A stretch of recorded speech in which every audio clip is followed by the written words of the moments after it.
Ladies and gentlemen, attention please.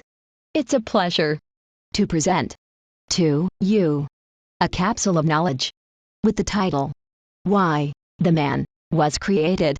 Before the creation that we are told in the beginning, the earth was empty, messy and lifeless. This could be a great deal of millions of years before man inhabited the earth. We understand that the Earth, the solar system and our immediate universe already existed millions of years before the creation described in Genesis. And the surface of the Earth was all covered with a large layer of ice.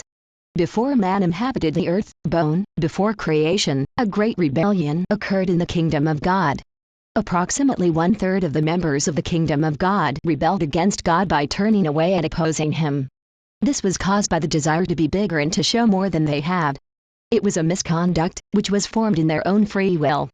God does not have programmed creatures, nor does it force anyone to behave in one way or another. Each one decides how to behave and what their behavior will be. God has beings, who think, who decide what to do and how to behave. After this great rebellion, it is that God decides to make the creation that we know today. God creates and places man in the Garden of Eden in a pure, clean and spiritually full environment of His presence.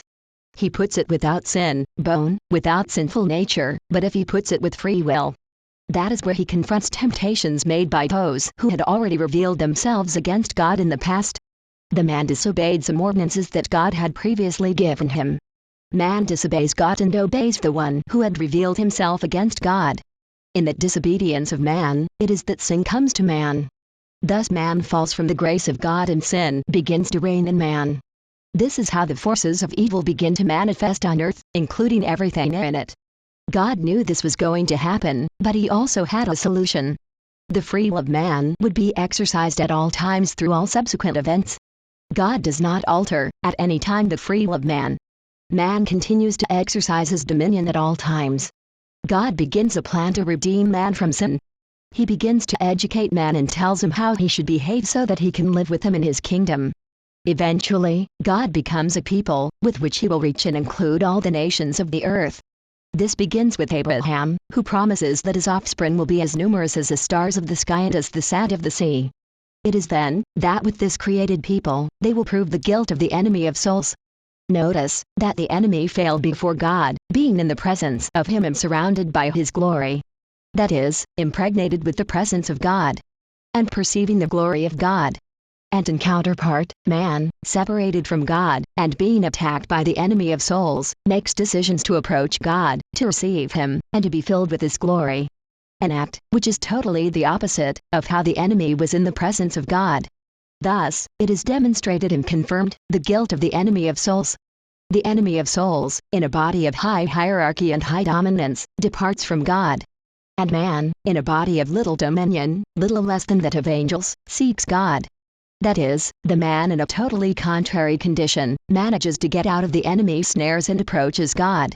It is so, that God demonstrates, the great guilt of the enemy of souls. This historic human race, is a judgment against the enemy of souls where their guilt is proven. For the people that God has prepared for great awards and functions are reserved in the kingdom of God. And this, being brothers of Jesus and joint heirs with Him. Something big is reserved for those who are brave and seek to serve God in spirit and truth. This is what God has established. I invite you to continue looking for the owner and Lord of the universe, the only true God.